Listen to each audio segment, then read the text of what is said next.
Now, I would like to invite our next guest speaker, Mr. Phann, a program coordinator, technical consultant for MoEYS Cambodian Action for Primary Education, KAPE, Phnom Penh, Cambodia. And his topic is about how does STEM teaching work in school with fewer resources. Case study, Cambodian second education. So please welcome Mr. Bunnath. Okay, so thank you so much, and the moderators and His Excellency, ladies and gentlemen, that in this room. So today is a great honor to me to be back again. This is my second time in international conference on mentoring program. So today, as moderator mentioned, that I'm going to talk about how does STEM teachings works in school with fewer resources. And I will bring a few cases around the public secondary education and that implemented by the nationals and development partner and NGOs in Cambodia regarding to STEM. So as you know already that I am project coordinators. I come from Kampuchean Action to Promote Education. And Kampuchean Action to Promote Education, or you can say KAPE, is one of the big local organizations in Cambodia that we are working in the education development in Cambodia from from pre-K, primary school, secondary school, and also tertiary education. And KAPE, we work very closely with Ministry of Education in policy development, program developments, and something as a lot that we have been produced. So I might be not mention too much about it because I know that most speakers and some of our colleagues also mentions about our organization as well. So maybe I go very brief. I do know that most of you knows already about STEM. So STEM is come from the word like science, technology, engineering, and mathematics.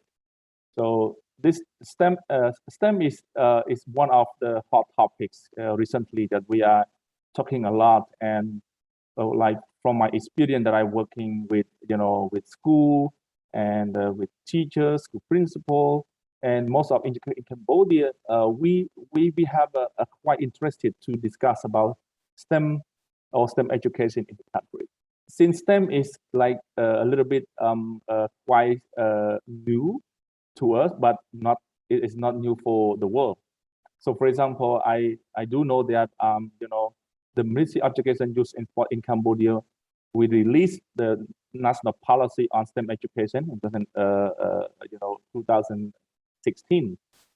So far, I do know that even the whole country, we are not ready to implement it, or we have produced the national framework to develop this or integrate in STEM into it, a formal education curriculum. But at least we found some of the school in the country, for example, like a resource school under other projects like doings like New Generation School is one of a leading school in the countries that implement STEM education into school.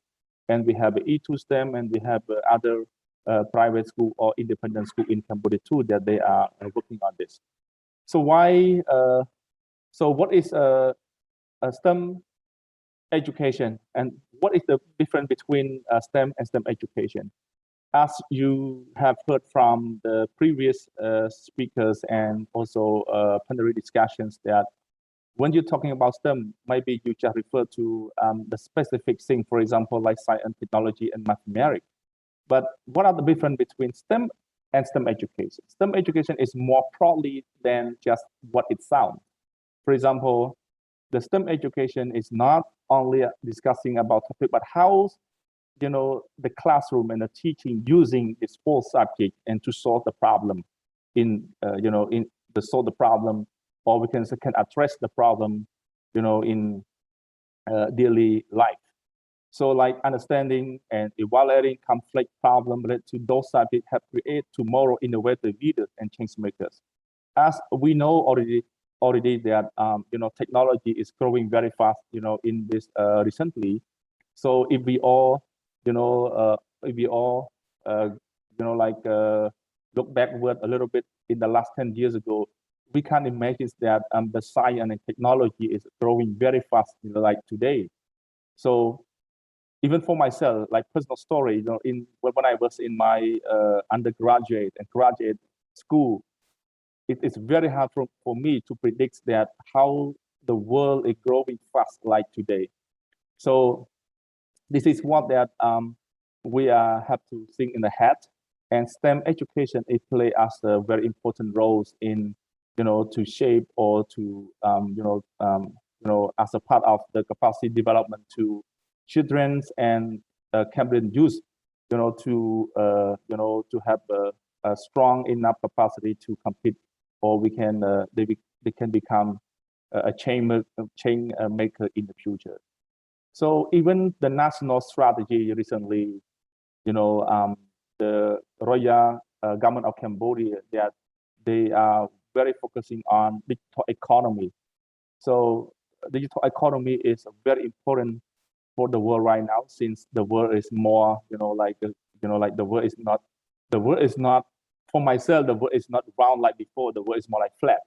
It's kind of like we can move from place to place. It's very, it's very easy. For example, COVID-19 just started, but, at least, a technology is play as very important roles or the crucial role for us to, keep working.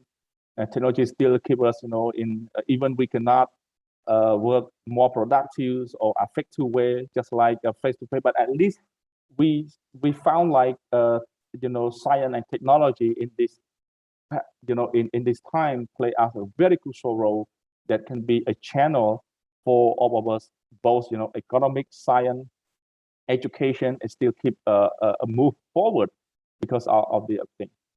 And one more thing is the fact that we are living in globalization world. STEM learning is all more important. Technology is crucial for innovation, global growth, creation of innovative technology, and find the answer to today's global challenge that we face today. So, for example, including global warming, poverty, and more. In other words, the student can make the difference in society through STEM education. So, as we know that global warming is one of the concerns, and in the world leader, they are working together, and they are thinking of how can we, address this kind of problem. As we know that the world it become hotter and hotter.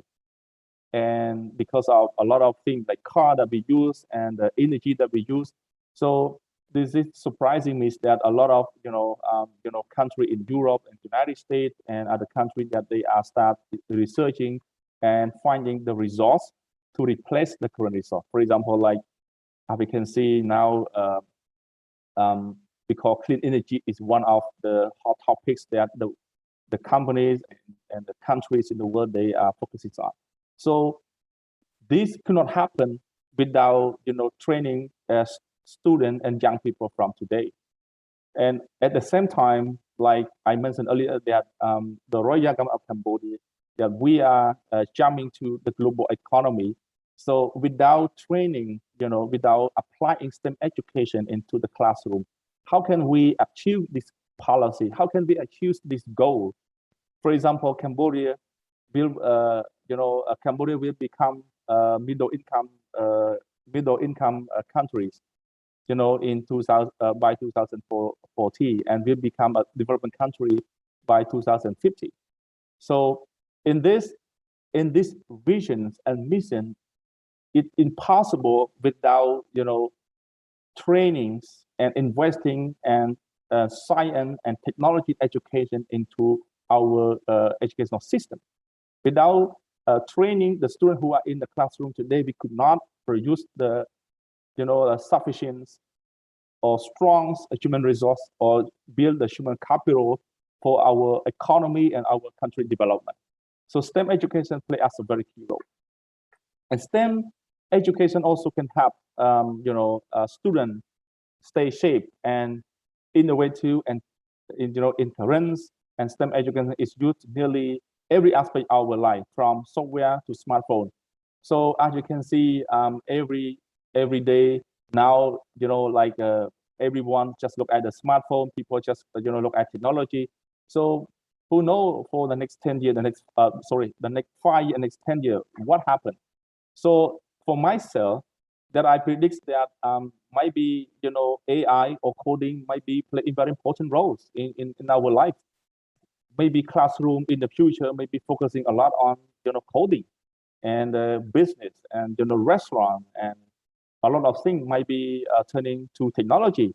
So we can see in Cambodia, in this few years, maybe in the last 10 years, in order to find taxis and a motor loop, maybe it's very hard. But right now you can have a Grab, you can have a Pass app, and in your hand you can order this just using your smartphone, a mobile phone, and the taxi will come to pick you up.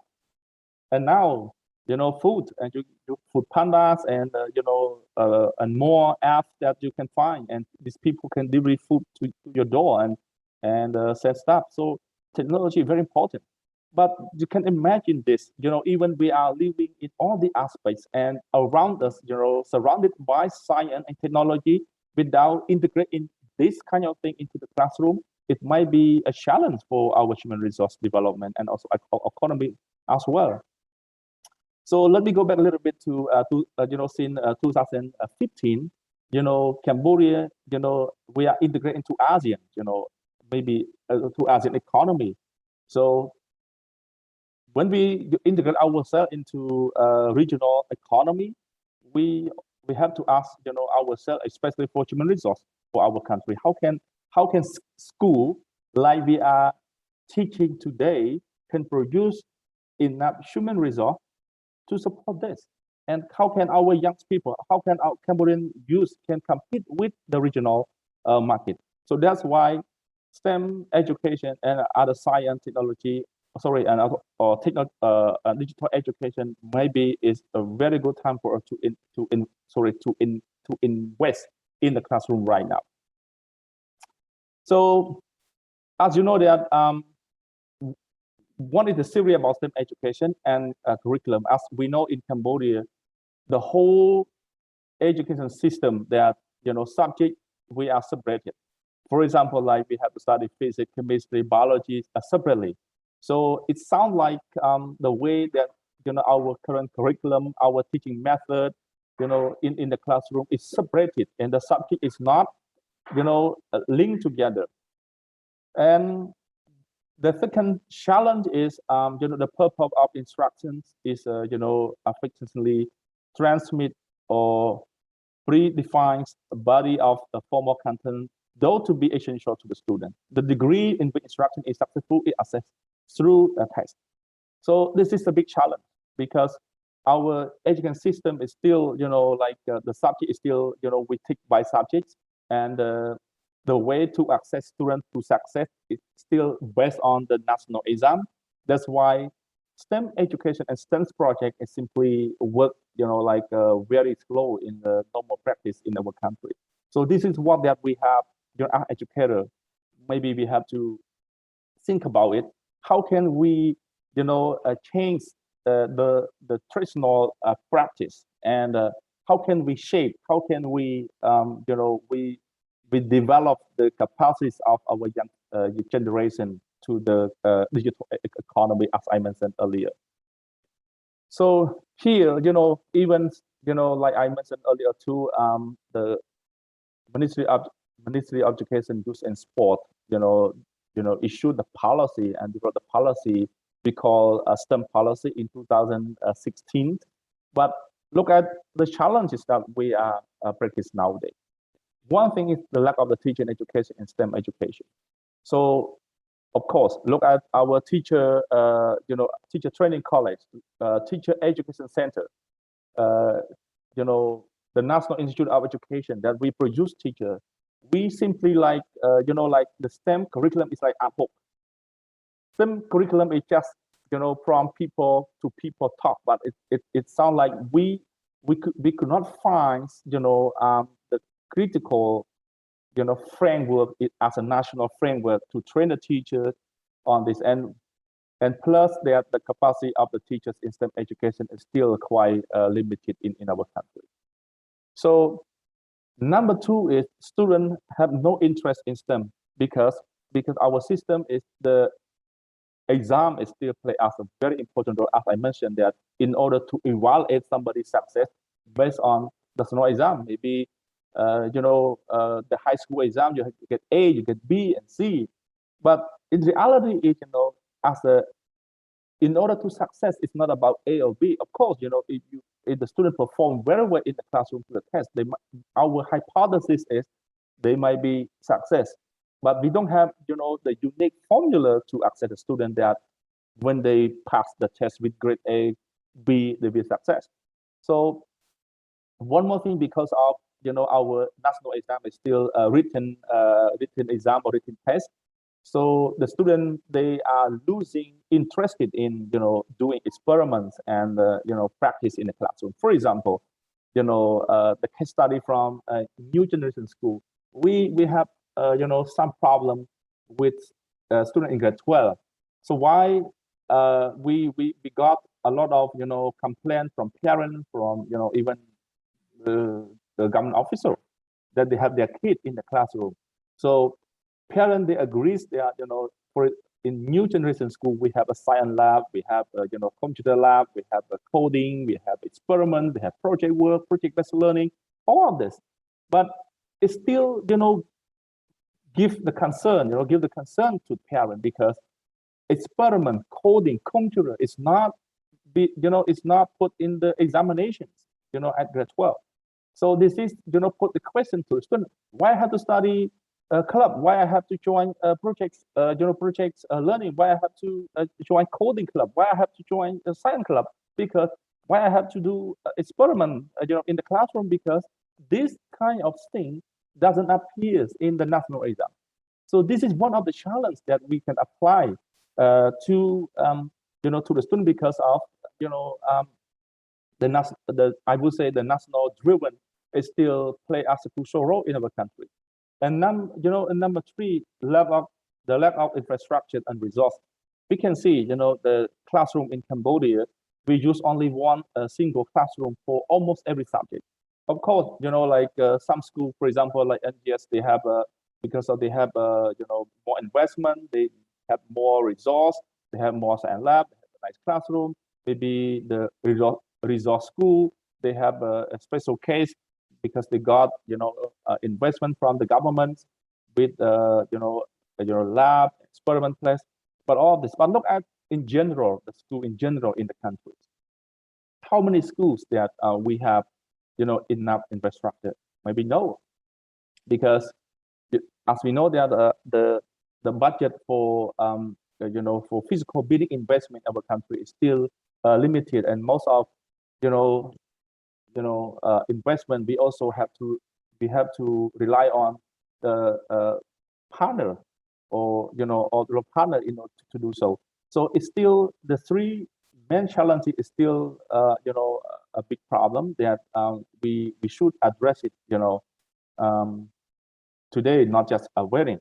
How policy aim to fill the gap? Of course, the policy is it's a very well to create an public environment for student capacity development in STEM subject, provide framework for STEM implementations at all education level, encourage students in STEM research, and link this subject to daily life problem solving, to build teacher capacity and researchers in STEM education, to enhance the participation and integrate STEM into social and economic development and involve all stakeholders. But what school can do with limited resource, I mentioned. So to do this, it get me remind with John Lewis. Maybe he's one of the person that I respect the most, and he have a quote, a very nice quote. So he said, "If not us, then who? If not now, then when?" So this is a very fact to me when I come up with this quote, because through my experience that I work with teachers, school principal, and POE and DOE, we always address the concern that Cambodia maybe it's not ready yet because we don't have enough resource, or we don't have enough human resource to do so. We don't have enough budget to invest on infrastructures, in, equipment, something like that. But this is all an excuse. It's all about, complaining. But we should do something for this, in this context, even because STEM education implementing is not just waiting for a big amount of budget to do so. Of course, if you have enough budget to do so, that might be amazing. But look at Cambodia, look our country, look our situation right now. We don't have, comparing our budgets or our, our education situation and other countries in the region and the world, they might be different. From one country to one country, different. Even from school to school in the country, different. But the thing that are the same is we have to start do something. We have to initiate something now. So, for example, let's see some best practice from school across the country. For example, I heard the new generation school E2STEM, like E2STEM. Recently, the student they do project. They put the satellites, put in the bubble and to broadcast the environment in the country. And also new generation school, the student the teachers, they link between the subjects, a science subject and experiment and do project work, and the student can produce a lot of project, for example, like mechanics and other stuff in easy way that the student can do it. And it's amazing that the student can do so. And the resource school, also is one of the program that also produce a lot of best practice in STEM education as well, because they have a science lab, they have a computer lab for the student to do so. And we also see from best practice from other independent school in the country and private school that they still can do projects work. And link between theory and classroom experiment. So as we know that using simple material or equipment to do experiment for the student. So maybe we have to look at the result that we have. So, and some resource, some resource that we don't have. Maybe the teacher can find alternative way to do so. Maybe can using technology to exhibit the experience to the student. For example, the school might be don't have the micro tools. School might be don't have the chemical substance in the classroom as a safety lab for the student to experiment the subject. But without waiting for this all equipment and material in place in the school, maybe teacher can be think alternative way. Maybe we can use computer and slide presentation to so experiment to the student. So, and also maybe we can find a very like a very easy thing in the community to do the experiment. For example, you can see in the pictures here, in one of the biology that the student they are look at the lungs, a liver, that do experiment, and this you can find the market. So this is the easy and small thing, or one of the small experience that how the teachers can use this kind of thing to link between the theory and practice and experiment with the limited resource that we have right now. So also this, maybe the small thing that I have my own reference, that a simple thing, but can make a big impact.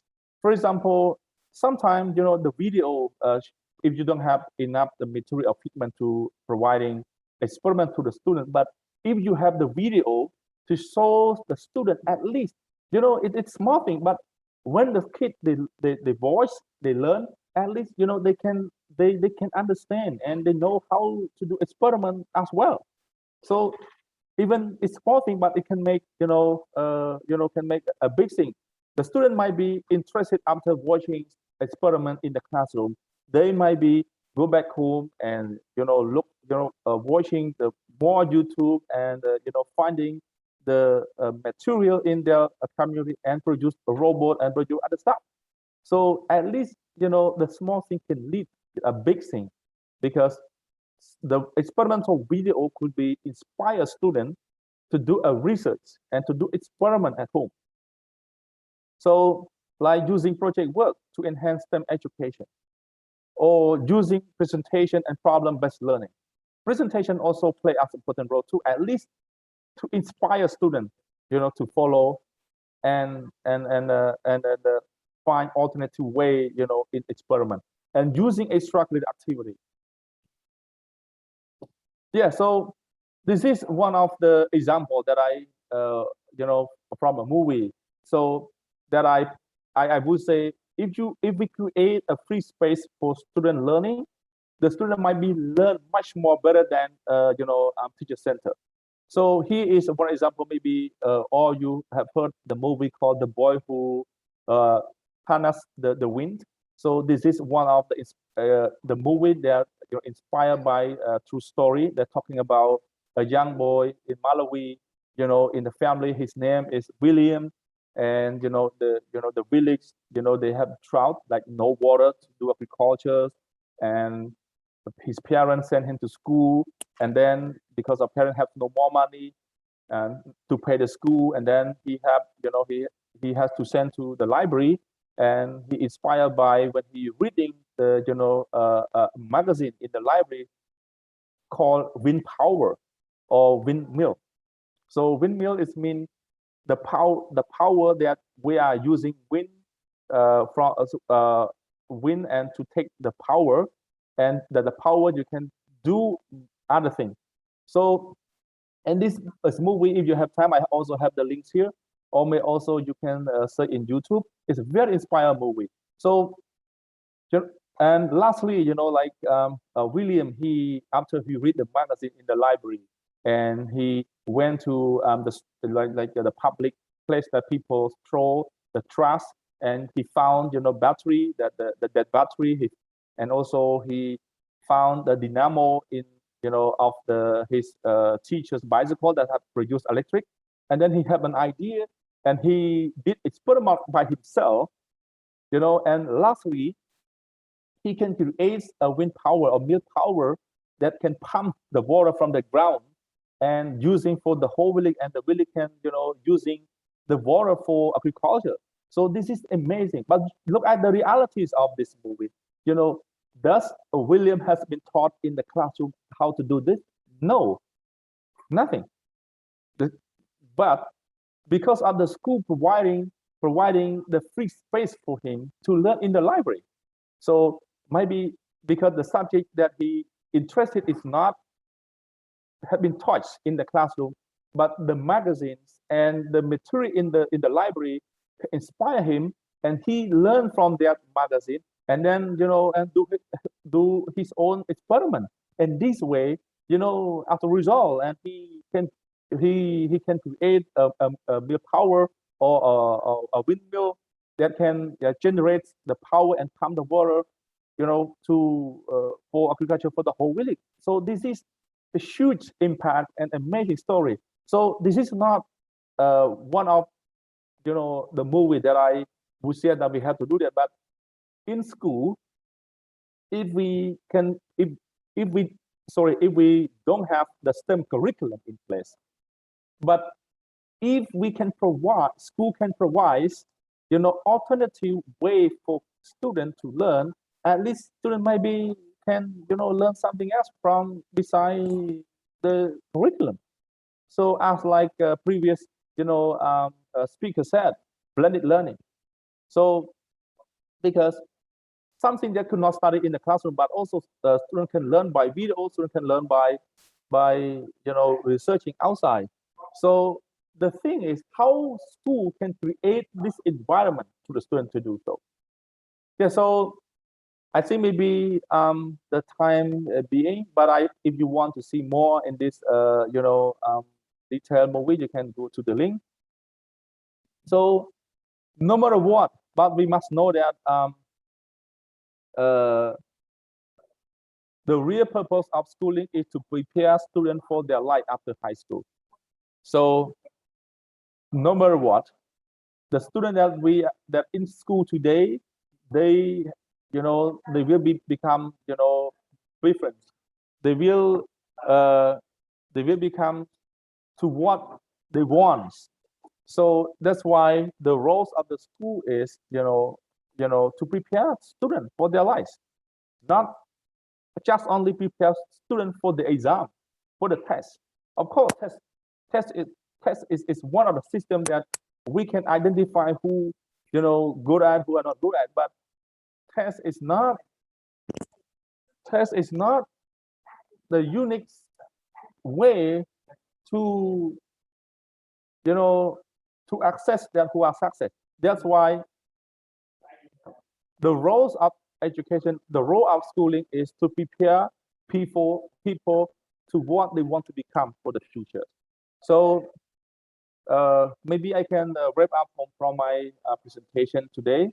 So even Cambodian education and Cambodian school, we have limited resource, but the teacher should thinking of alternative way to find, the small thing and the, and the resource in their community to do experiment and also enhance a STEM education into their classroom.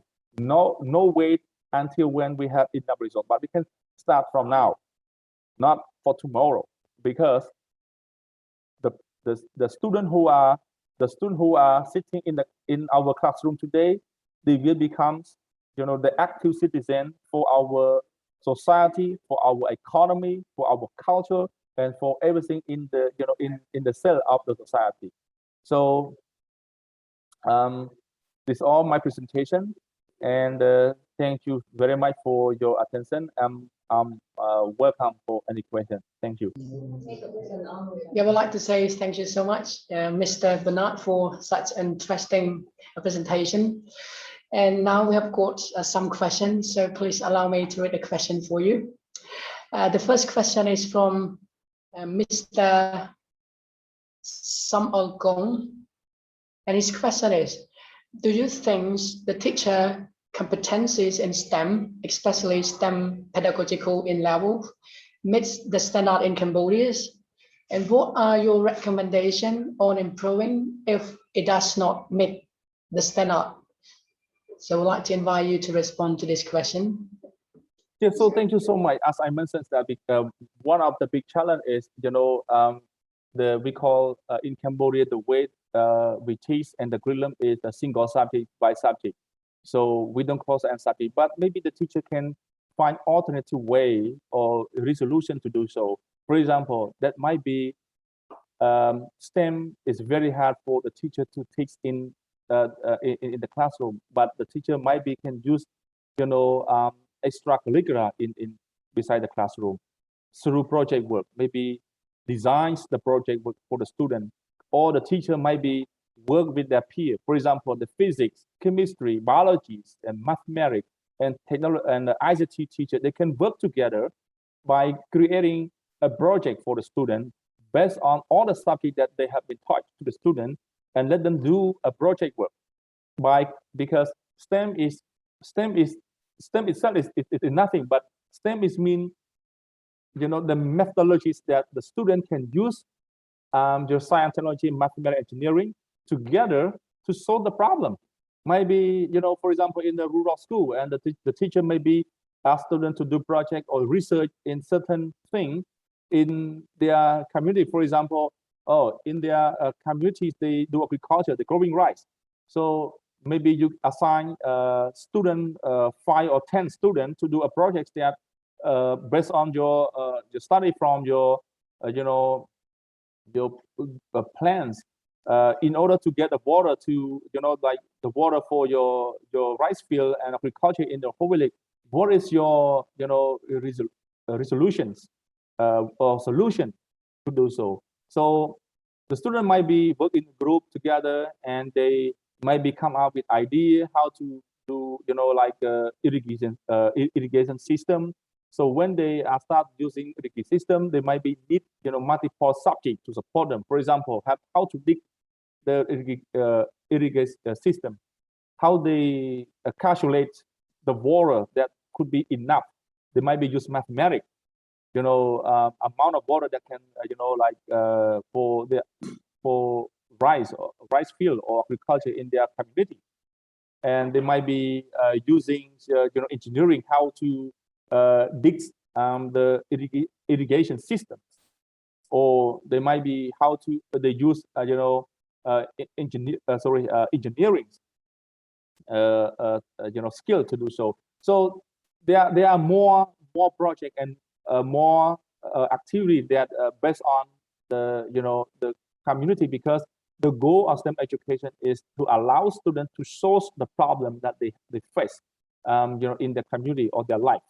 So by using different subjects combined together, so it's very similar. In the past, we call integrated subject. It means we combine more than 2 subjects together to solve the problem. So this will be called STEM education.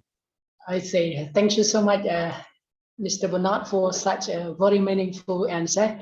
Now we'd like to read one more question for you. So the question is from Miss Seguntia, and her question is, due to her experience as a learner and teacher, more than half of students don't like learning STEM subject, especially math. So how can you build the student positive thinking in learning STEM to them? And also, how can you make students enjoy with learning those subjects? Yeah, thank you so much, Kunti. I think it's a very good question. So even myself, I all have the same question when I was a student. So, I would say I'm very good at mathematics when I was primary school, but I'm not good at mathematics when I at the high school. When I start up, algebra, to be honest. So when algebra, so I always ask myself, why we have to study this subject? Why, grade, for example, for what? Because in my community, for example, like my parents, then when they do business, they don't use this. They just use 10 plus 10 or 10 minus 5 or something like that. It's a very basic, very simple thing to do. But when I was in high school, I said, why I have to study this subject? So this is, one of the problem and the challenges is because the teacher don't inform the student why you have to study this, how mathematics can help students for their career. So how mathematics play as very important in all subjects, in science, technology, in art, business, agriculture, and all this that you need mathematics. So my recommendation is, in order to get the student interest, you have to inform the student about the aim of the subject, like mathematics, because mathematics is very important. So, and one more thing is, when you teach the student how to solve the problem, don't teach them just only solve the problem correctly, but you might be change method as a student. So what besides asking the question about how to do the correct answer, you might be changing that why the formula is correct, why you do the correct answer. Maybe ask them why. Ask them why, and let them think. Let them think about why the formulation is correct. For example, maybe you can pick up the formulation in in math. For example, like algebra in because Samaica degree for example, but with formulation, and then ask them to to explain why the formulation is correct. Not just ask them how to do correct answer. What is the correct answer? But you have to ask why it's correct.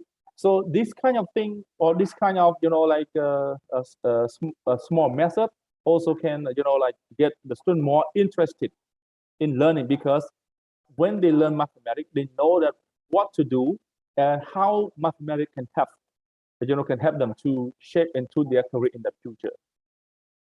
So maybe I answered your question. So it's not you can ask more. Yes, thank you so much, Mr. Phann Bunnath, for such a very interesting answer. Yes, so far, I think we have no more questions. So we would like to say thank you so much for your valuable time. But before ending this presentation. Would you like to say something, Mr. Bunnath? So please. Yeah, so my takeaway is today is, as I mentioned in my side presentation, so not if then who, and not now then when. So this is a very good quote for us who all are educated, because we are the main, person in the classroom that, I would say, like, not providing education or transfer education, but we are the one who facilitate in the classroom in order to provide enabling environment for them to learn and prepare these people for, digital economy for our country. So we have to think, different way. And one more thing is, we have to change from the mindset first, the mindset that from impossible to possible, because every impossible always possible when we start doing things. So even that, in our whole system and school system, we don't have enough resource, but at least we can thinking and finding the very small and a thing that we can find in the community to teach our kids, especially to integrate STEM education into our classroom. So thank you so much for your attention, and I hope that can catch up later. Yes, thank you very much, Mr. Bunnath, for very interesting presentation, including your question and answer. So it's really useful for us. So we'd like to thank you again for your time. Okay, we hope to see you next conference. Thank you. Thank you so much. Bye.